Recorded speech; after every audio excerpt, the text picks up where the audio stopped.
Hello বন্ধুরা, শাশুড়ি বৌমার রান্নাঘরে তোমাদের সবাইকে স্বাগত জানাই। আশা করি তোমরা সবাই ভালো আছো। তো আমরাও খুব খুব ভালো আছি। তো আজকে তোমাদের কাছে এক বড়দিনের স্পেশাল ধামাকাদার একটি কেক নিয়ে চলে এসেছি।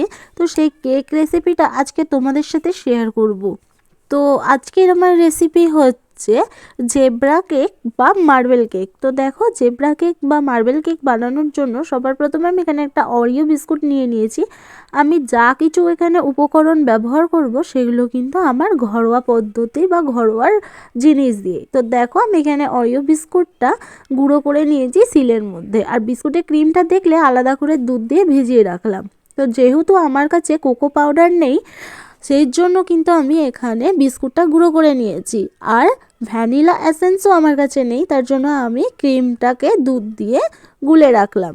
তো এবার এখানে দেখতে পেলে আমি 1 বাটি পরিমাণে চিনি গুঁড়ো করে নিয়েছি সিলের মধ্যে। এরপর এলাচের দানাও আমি এখানে গুঁড়ো করে নিয়েছি।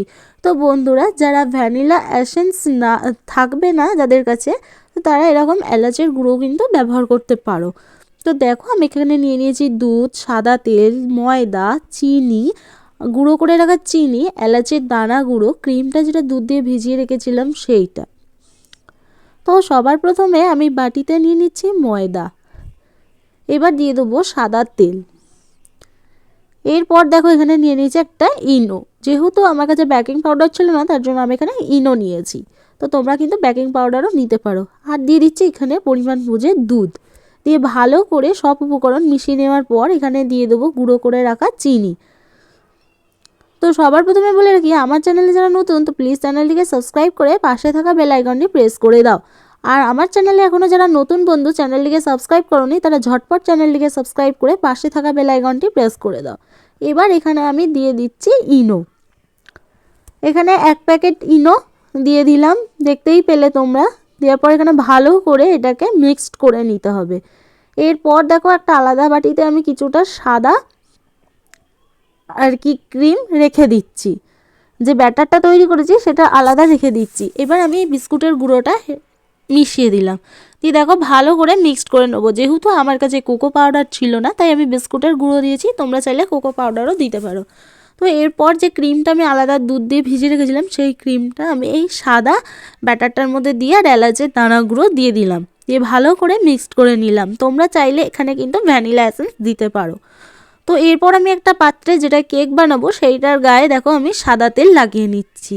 তো বাটিটার গায়ে ভালো করে তেলটাকে লাগিয়ে নিতে হবে। তোমরা চাইলে অয়েল ব্রাশ দিয়েও করতে পারো, আমার কাছে ছিল না তাই। এবার বাটির গায়ে দেখলে শুকনো ময়দা দিয়ে লাগিয়ে নিলাম বাটির গায়ে। তো এরপর যে সাদা ব্যাটারটা আগে অল্প করে এরকম মাঝখানে দিতে হবে, তারপরে সাদা ব্যাটারের ওপর আবার এই চকলেট ব্যাটারটা দিতে হবে। এইভাবে স্টেপ বাই স্টেপ সাদা ব্যাটার একবার চকলেট ব্যাটার দিতে হবে। তো প্রথম থেকে শেষ পর্যন্ত ভিডিওটি দেখার জন্য তোমাদের কাছে অনুরোধ রইল, ভিডিওটি কেউ স্কিপ করবে না, প্রথম থেকে শেষ পর্যন্ত দেখতে থাকো। তো এইভাবেই একটা লেয়ার যুক্ত কেক তৈরি করব। তো তোমরা দেখতেই পাচ্ছ। তো এভাবে হয়ে যাওয়ার পর বাটিটা একটু ঠুকে ঝাঁকা দিতে হবে, যাতে কোনো অংশে ফাঁকা না থেকে থাকে, তাহলে কেকটা কিন্তু ভালো মতো জমবে না। তার জন্য একটু বাটিটাকে নাড়াচাড়া দিয়ে নিতে হবে। এবার একটা কাঠি আর একটা কাপড় ছেড়ে নিতে হবে। কাঠিটা দিয়ে একবার এদিক একবার ওদিক করে টেনে দিতে হবে ফুলের মতো, তবে কিন্তু কেকটা দেখতে সুন্দর হবে। তো একবার করে যখন কাঠির গায়ে ব্যাটারটা লেগে যাবে, তখন কাপড় ছেড়ে দিয়ে মুছে নিতে হবে। তো এইভাবে কিন্তু দেখো আমি একটা খুব সুন্দর ফুল বানিয়ে নিয়েছি বন্ধুরা, দেখতেই পেলে। এবার গ্যাস জেলে আমি এখানে কড়া বসিয়ে দেবো। তো কড়াই দিয়ে দিচ্ছে আমি এখানে নুন। তোমরা চাইলে কিন্তু বালিয়ে দিতে পারো। তো আমি এখানে নুন দিয়েছি, দিয়ে একটা স্ট্যান্ড বসিয়ে দিলাম। এবার কেকের বাটিটা বসিয়ে আমি ঢাকা দিয়ে দেবো। এবার ঠিক 40 মিনিট মতো কেকটা হতে দিতে হবে। তারপরে দেখো আমি কাঠি দিয়ে দেখে নেব যে কাঠির গায়ে কোনো রকম ব্যাটার লেগে আছে কি। তো দেখো কাঠির গায়ে কোনো রকম ব্যাটার লাগেনি। তো কেকটা আমার হয়ে গেছে। তো দেখতেই পাচ্ছ কত সুন্দর কেকটা হয়েছে এবং ফুলেওছে। তো দেখো সাইড দিয়ে কিন্তু বন্ধুরা কেকটা উঠেও যাচ্ছে, বাটিতে কিন্তু লেগে নেই। তো দেখতেই পাচ্ছ। এবার ছুরি দিয়ে আমি প্রেস দিয়ে একটু ছাড়িয়ে নিচ্ছি। এরপর দেখো আমি বাটিটা উল্টে একটা প্লেটের মধ্যে ঢেলে নেব। তো দেখো কেকের পেছনটাও কিন্তু লেগে যায়নি বন্ধুরা, কত সুন্দর দেখতে হয়েছে, সফট আর নরমও হয়েছে বেশ বন্ধুরা, তুলতুলে। তো দেখো এইভাবেই কিন্তু কেকটা খুব সুন্দরভাবে তৈরি হয়ে গেল। তো এবার কেকটা আমি তোমাদের কেটে দেখাবো, দেখো কত নরম হয়েছে কেকটা। তো একটু বড় করেই কেকটা কাটছি, দেখো কত সুন্দর দেখতে হয়েছে কেকটা। কেকের ভেতরটা দেখো বন্ধুরা কত সুন্দর লেয়ার হয়েছে।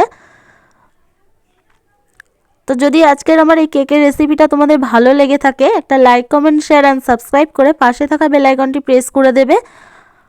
তো দেখো কেকটা কত সুন্দর দেখতে লাগছে না কেক।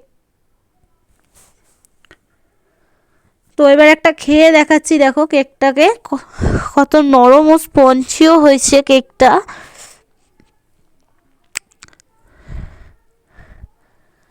তো এইভাবেই আজকে আমার কেকের রেসিপিটা কমপ্লিট হয়ে গেল। যদি তোমাদের ভালো লাগে তাহলে চ্যানেলটিকে সাবস্ক্রাইব করে দিও। দেখা হবে পরবর্তী কোনো ভিডিওতে।